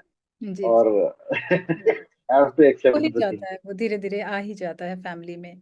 और एक्चुअली उन्हें ये भी पता चलता है ना कि ये बहुत अच्छा कार्य कर रहे हैं। डॉक्टर होना हमारे यहाँ एक प्रतिष्ठित कार्य है और प्रतिष्ठित है। किसी की जान बचाना, किसी को सही करना, इससे बड़ा धर्म क्या हो सकता है, मुझे ऐसे लगता है। तो उसमें पूरी तरह से इन्वॉल्व रहना और लेकिन उस चीज को घर में ना लेकर आना, घर को बैलेंस करना। या बच्चों को फिर आप क्या एडवाइस करते हैं कि आपको भी इसी फील्ड में जाना है, या उन्हें आपने ऐसे छोड़ा हुआ है कि नहीं, जहाँ आपका मन करता है वहां जाइए? जहाँ जिसका मन करेगा वो वहाँ ही जाएगा। जी क्योंकि जैसा डेस्टिनी एक लिखी होती है। बिल्कुल। मेरे मेरे फैमिली में कोई डॉक्टर नहीं था, लेकिन निकल के आया। हम्म डेस्टिनी रहती है, आशा रहती है वो भी करें। Hmm. But they might be having something better. किसी को फ्रीडम को, हम खाली पेरेंट्स खाली अपने फैमिली में अपने बच्चों को खाली as a work as a gardener, not the owner of garden. Correct correct correct. जी। तो हम उसको खाली प्रोटेक्ट कर सकते हैं। हम्म बाकी जिसको जहाँ ग्रो करना होगा अपना ग्रो करेगा। We can hmm. Just support. Correct correct. बस ये कार्य उतना ही होता है, और हमें लगता है इसे इतना होना भी चाहिए इतना होना भी चाहिए। कि किसी को फोर्सफुली किसी में, क्योंकि हर व्यक्ति का व्यक्तित्व अलग होता है। बिल्कुल। कुछ व्यक्ति है वो उस चीज को झेल नहीं पाते, समझ नहीं पाते। सबका नेचर, फीलिंग हम्म। फीलिंग अलग होती है। करेक्ट। इस प्रोफेशन में फीलिंग बहुत हार्ड, कभी कभी हमको हार्ड डिसीजन लेने पड़ते हैं। हम्म। उस समय हम इमोशन को अलग रखना पड़ता है। अगर हम इमोशन के साथ में गए तो result will be difficult. Correct. तो इसको तो इमोशनली बहुत स्ट्रांग रहना चाहिए। अगर अगर जो व्यक्ति इमोशनली स्ट्रांग है हम्म। उसे ही मेडिकल फील्ड में आना चाहिए, ऐसा मेरा मानना है। Otherwise decision taking is very difficult. बिल्कुल बिल्कुल, मुझे एक किस्सा याद है कि पाठक टेक्निकल में मेडिकल जब कॉलेज खुला था, तो मेरे भाई ने लिया एडमिशन लिया साइंस में। और फर्स्ट डे जब उनका प्रैक्टिकल हुआ, और वो क्या था, खर ये फ्रॉग फ्रॉग कट करना होता है। एंड हाँ हाँ। बेहोश हो गया, बेहोश नहीं कह सकते, वो फेंट हो गया जमीन में गिर गया उस टाइम। और फिर उसने डिसीजन लिया कि नहीं, मैं नहीं कर सकता। तो ऐसा होता है कि आपने बिल्कुल सही कहा कि हार्टली बहुत मजबूत होना चाहिए, सेंसिटिव नहीं होना चाहिए पर्सन, जब वो इस फील्ड में जाने के लायक होता है। तो बहुत जरूरी है। और हम जैसे लोग तो मतलब मुझे ऐसा लगता है कि साइंस लेना मतलब हम कहाँ कविताएं लिखने वाले लोग और साहित्य से जुड़े हुए, वो उस तरह के डॉक्टर हैं। और मतलब इस डॉक्टरी में आना, यहाँ के शोध में और वहाँ के शोध में जमीन आसमान का अंतर है। लेकिन हाँ, ऑपरेशंस तो दोनों जगह हो रहे हैं। और आपके ऑपरेशंस लोगों की जान बचाते हैं और बहुत अच्छे अच्छे कार्य करते हैं। और यहाँ के भी ऑपरेशंस आप जैसे लोगों से बात करते हैं और चीजों को आगे बढ़ाते हैं। तो अच्छा है, हर फील्ड में सभी लोगों की अपनी एक अलग विशेषता है। लेकिन ये सही डेफिनेटली। कहा आपने कि हार्टली और मेंटली बहुत स्ट्रांग होना चाहिए, क्योंकि बहुत सारी चीजें ऐसी देखनी पड़ती हैं। बहुत सारी चीजें हमारे डिसीजन पे डिपेंड होती हैं, जी और कोई भी चीज ऐसी ना हो जाए कि हमारा डिसीजन उसको अ, सोच के चेंज हो जाए और उसका गलत इफेक्ट पड़े, जी क्योंकि एक गलती इस फील्ड में, एक गलती means there is no alternative. जी जी जी बिल्कुल। गलती की गुंजाइश नहीं है, hmm. That is the thing. बिल्कुल बिल्कुल। गलती नहीं हो सकती। ऐसा हुआ है वही कभी चीज। कि किसी किसी डॉक्टर की गलती की वजह से चीजें खराब हुई हों आपके नहीं, कार्य? मेरे साथ तो कभी नहीं हुआ। जी ये जी कभी मेरे साथ नहीं हुआ। मैं शुरू से ही बहुत स्ट्रांग रहा। मैं जी। जो जो केस कोई नहीं करता वही मैं करता हूँ। अच्छा। तो जिस जो फिर ये होता है कि भाई तू ही कर दे, हम्म। बाकी जाने दो। अच्छा अच्छा। तो मेरे साथ ऐसे नहीं हुआ। Good but good. हाँ, कुछ लोग होते हैं तो कर देते हैं। जब human during error, human operation error भी हो जाता है जी। ड्यूरिंग ऑपरेशन भी क्विट कर जाते हैं कि भाई ये भाई नहीं हो रहा है, हम्म चलो किसी को बुलाओ, किसी को बुलाओ। फिर जी कोई ना कोई आ ही जाता है। जी। तो सही। तो सुधीर जी, बड़ा अच्छा लगा आपसे बात करके, और बहुत सारे क्वेश्चंस हैं हमारे पास जिनको हम पूछ सकते हैं, लेकिन मुझे ऐसा लगता है कि हम एक और सेशन रखेंगे और आपसे बहुत लंबी चौड़ी बातचीत करेंगे। तो फिलहाल मैं ये जानना चाहती हूँ कि आप इस क्षेत्र में जो नए शोधकर्ता हैं उनके लिए क्या संदेश देना चाहेंगे? नए शोधकर्ता भी इस क्षेत्र में बहुत सारी चीजें हैं जो आ रही हैं। हम्म। और हमारा जो फोकस है वो टीम अप्रोच का होना चाहिए, क्योंकि शोध जो है वो टीम से ही हो सकती है। एक आइडिया को एनालाइज करने के लिए अगर पांच लोग अलग तरह से एनालाइज करेंगे तो उसका आउटपुट बेटर आने की गुंजाइश रहती है। हम्म। तो हर नए शोधकर्ता को अपने आइडिया को दूसरे से शेयर करना चाहिए, और उसकी भी बातों को सुनना चाहिए। आजकल हमने देखा है जो नए डॉक्टर्स आ रहे हैं उनमें ये चीजें बहुत कम हो गई हैं। दूसरों की बातों को समझते नहीं, ध्यान नहीं देते। वो उनको लगता है कि हमें ही सब कुछ आता है। But hmm. They should realise there are multiple things which comes with experience getting। संदेश देना चाहते हैं नए शोधकर्ताओं को? इस फील्ड में आज के समय में स्कोप बहुत है। अलग अलग इवन टेक्नोलॉजी का यूज करना बहुत ही जरूरी है आजकल के डेवलपिंग इन्वायरमेंट में। और जहाँ तक हमारी फील्ड है उसमें टेक्नोलॉजी एक इम्पोर्टेंट रोल अदा करती है। इसमें आप रोबोटिक्स की बात हो जाए, रोबोटिक एक्सोस्केलेटन हो गए, जो व्यक्ति नहीं चल पाते हैं उनको एक्सोस्केलेटन दे के चलाया जा सकता है। पेशेंट को मीन्स बहुत सारे मेन चीज ये है कि जो यूरोपियन कंट्रीज और डेवलप्ड कंट्रीज में जो शोध हो चुके हैं, अगर हम उसी डिवाइसेस को कम रेट में यहाँ बना पाए, उनको प्रोवाइड कर पाए, वो भी एक बहुत बड़ा अचीवमेंट होगा। जी जी। अपनी इंडियन कंट्री को देखते हुए, यहाँ के लोगों की नीड को देखते हुए। हम्म। बहुत सारे डिवाइस हैं, जैसे एक्सोस्केलेटल है, वो 80 लाख, 90 लाख, 1 करोड़ ये कॉस्ट है। तो अगर उसी चीज को हम लो कॉस्ट को लोअर डाउन कर पाए, 2 4 5 लाख में लेके आ पाए, जी तो बहुत अच्छी चीज होगी।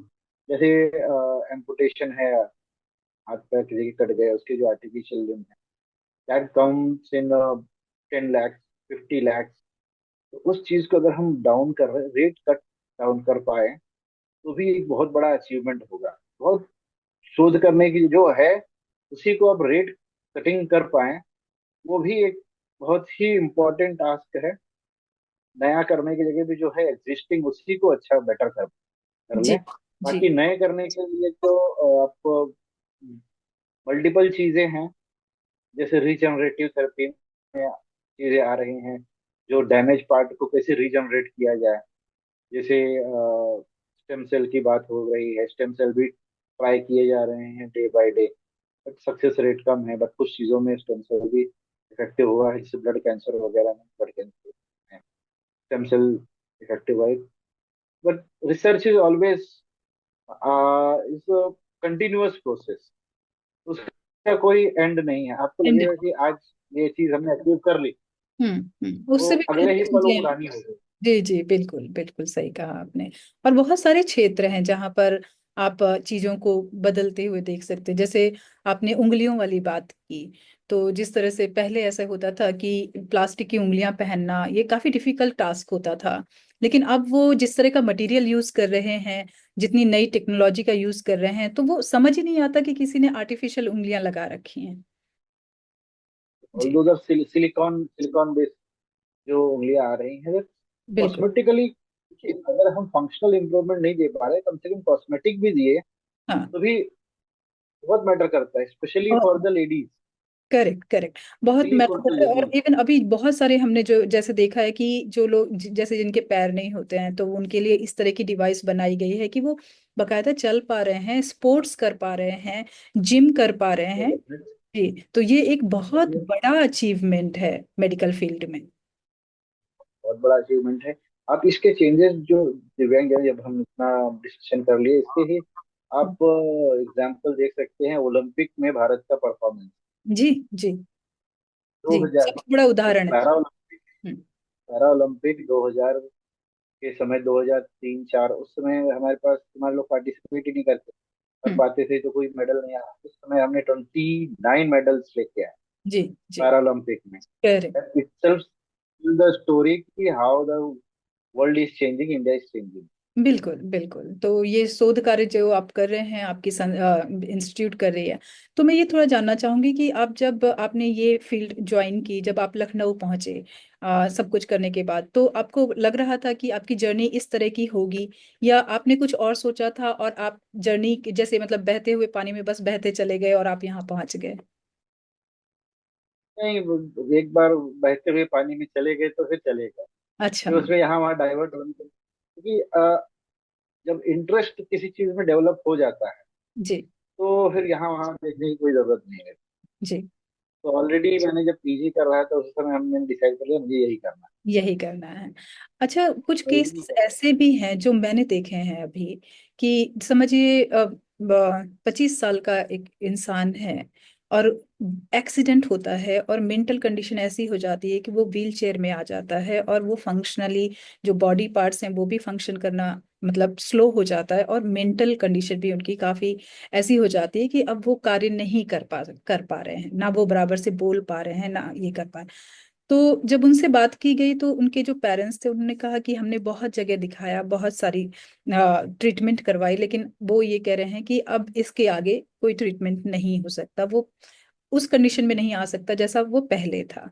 तो आपके साथ में किस तरह इस तरह के केसेस आए हैं कभी, कि जिनका कोई सोल्यूशन ही ना मतलब ट्रीटमेंट हो चुका, अब इससे बेहतर नहीं हो सकता? नहीं, ये तो नहीं है। अब देखिए, एक बार anything is damage then damage, hmm. Previous level तक नहीं। अगर आपकी होप है कि आप उस पुराने लेवल पे आ जाएं, बट हम्म। तो पॉसिबल नहीं। Hmm. Rehabilitation means you can reach up to that level. Hmm. Up to का मतलब फुल नहीं है, सीमा है। वहां तक पहुंचने की कोशिश होगी, लेकिन हम्म। उससे नीचे रह जाएंगे। और होप तो मतलब उसका कोई ये नहीं है कि नहीं, सवाल नहीं है, हम्म। नहीं का सवाल नहीं है। There is always chances of improvement hmm. At every step. Hmm. लेकिन आपको मरीज को देखते हुए मल्टी डायमेंशनल थिंकिंग की जरूरत जी। है, not only in the field of medical. Hmm. You require engineering way से भी सोचना पड़ेगा। हम्म।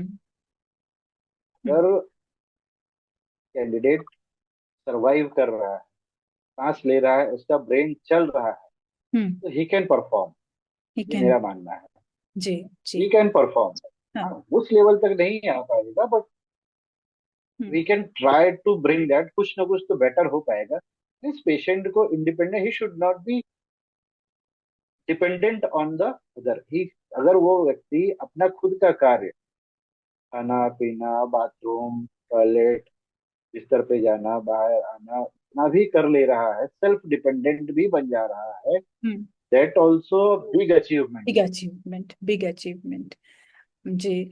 लेकिन अच्छा, ऐसे इसमें कंडीशन में मेडिकल जो है, मेडिसिन तो काम करती ही है, प्लस जो हम काउंसलिंग की बात कर रहे थे कि पेरेंट्स कितने ज्यादा हाई मोटिवेटेड हैं और वो मोटिवेशन पास कर रहे हैं पेशेंट को, इस पर भी आप लोग मतलब कार्य करते हैं या इस चीज को ज्यादा बढ़ावा देते हैं कंपैरेटिवली मेडिसिन? यस, एक मेडिसिन का एक इसमें बहुत ज्यादा मेडिसिन नहीं है, हम्म। लिमिटेड मेडिसिन का role, hmm. But assistive technology hmm. As well as moral boosting hmm. And knowing the technology और टेक्निक्स, हम्म। टेक्निक को मॉडिफ टेक्निक के बारे में जानना ज्यादा इम्पोर्टेंट है जी। To perform the activity. Hmm. किसी की एक्टिविटी को करने की टेक्निक अगर उसे आ रही है, हम्म। हमारा जो टारगेट है वो कैसे है, कैसे परफॉर्म कर रहा है वो नहीं। हम्म। हम्म। हमारा अगर टारगेट है कि पेशेंट को ब्रश करना है, हम्म। तो ब्रश करना एक टारगेट है, वो कैसे कर रहा है that is not an issue. Hmm. तो किसी न किसी तरह से आजकल मोटराइज ब्रश भी आ गए हैं। Hmm. Hmm. You can use the technology in improving the patient. Hmm. आप अगर पेशेंट ने उस ब्रश को लेके मुंह में रख लिया और बटन प्रेस कर दिया, वो अपने आप रोल कर जाएगा, हम्म। तो दांत साफ हो जाएंगे। हम्म। हम्म। Knowing the technology and proper application of those technology can improve the life of us. Correct, correct. तो इस तरह के इंस्ट्रूमेंट तैयार करने की जो टेक्नोलॉजी है उसमें There are many improvement there are many लाने के things. बाद।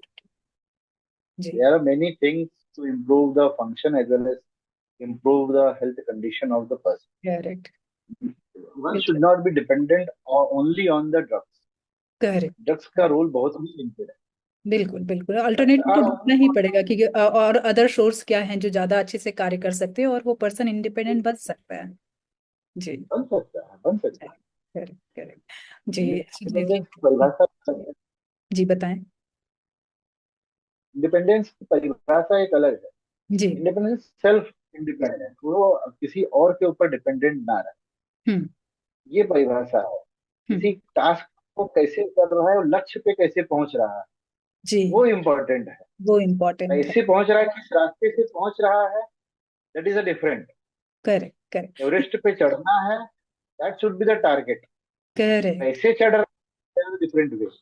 बिल्कुल, बिल्कुल सही कहा आपने, और ये पर्सन टू पर्सन डिपेंड करता है कि पेशेंट कितना कर पा रहा है। इम्प्रूवमेंट मतलब ये नहीं कि बस एकदम आप हाई लेवल पे पहुंच जाए, है कि आप किस कंडीशन में हैं, फिर आप कहाँ पहुंच पा रहे हैं। तो दैट इज इम्प्रूवमेंट रेशियो। हो सकता है कि वो एकदम हाई लेवल पे चढ़ने से ज्यादा भी जो रेशियो है वो इसका ज्यादा, परसेंटेज इसका ज्यादा है कि जो कुछ नहीं कर पा रहा था वो थोड़ा सा एटलीस्ट कर पा रहा है। तो बिल्कुल। जी। आशा जगी है क्योंकि मेरे नोन में भी काफी ऐसे लोग हैं जो कि मदर फादर दोनों इंगेज हो गए हैं अपने बच्चे के उसमें, और बच्चा जवान है लेकिन कुछ नहीं कर पा रहा है, सिर्फ व्हील चेयर पर है।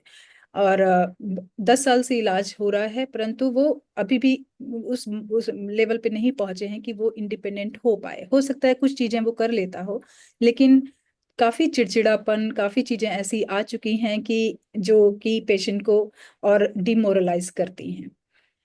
तो आपसे जानकर, ये जानकर बड़ा अच्छा लगा कि ऐसे होप नहीं छोड़नी चाहिए और इस पर हमें कार्य करना चाहिए, और बहुत सारे लोग हैं जो सपोर्ट कर सकते हैं इन चीजों पर। So never give up.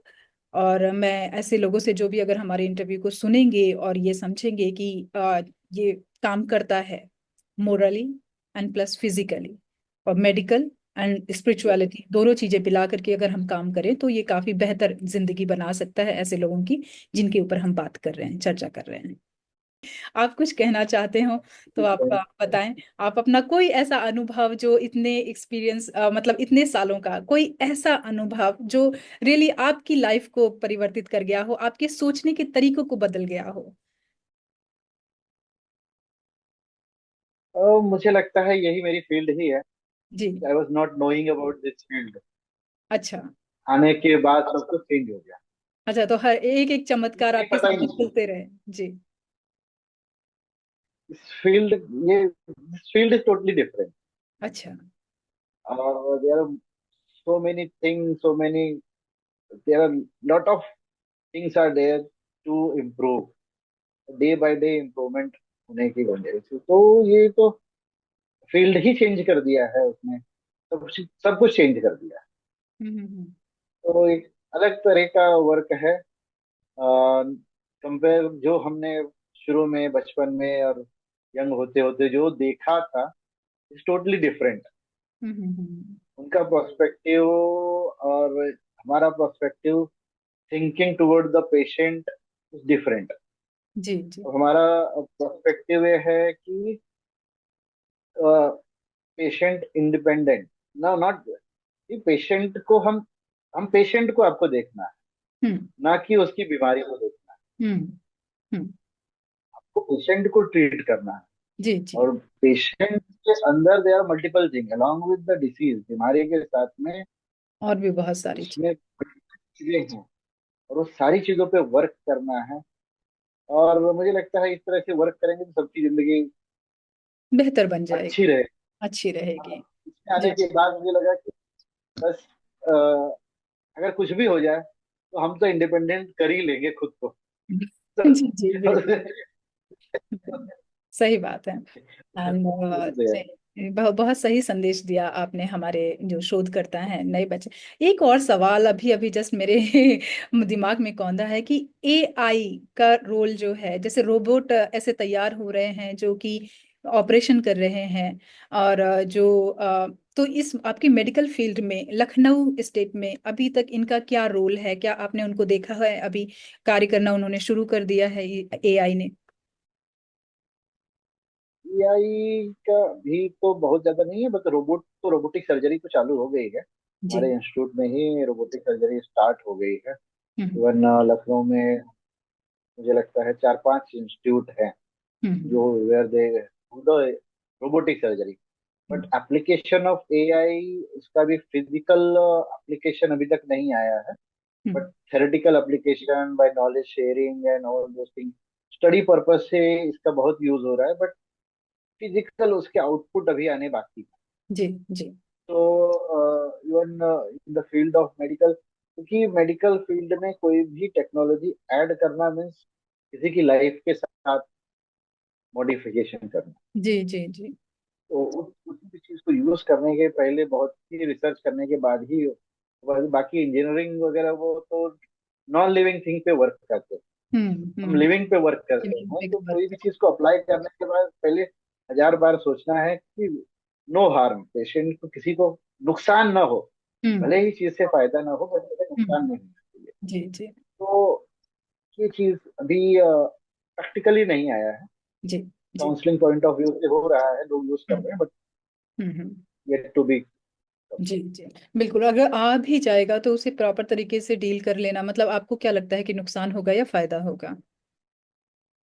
फायदा होगा डेफिनेटली, नो डेफिनेटली डाउट। फायदा होगा। जी। अगर अगर अगर कोई बेड रिडन पेशेंट है, हम्म। वो एक जगह पे बैठे बैठे ही अपने पूरे इन्वायरमेंट को मॉडिफाई कर सकता है। जैसे एलेक्सा हो गया और जी सीरी हो गए। जी। आपको आपके इन्वायरमेंट को मॉडिफाई, आपको जाने की जरूरत नहीं है।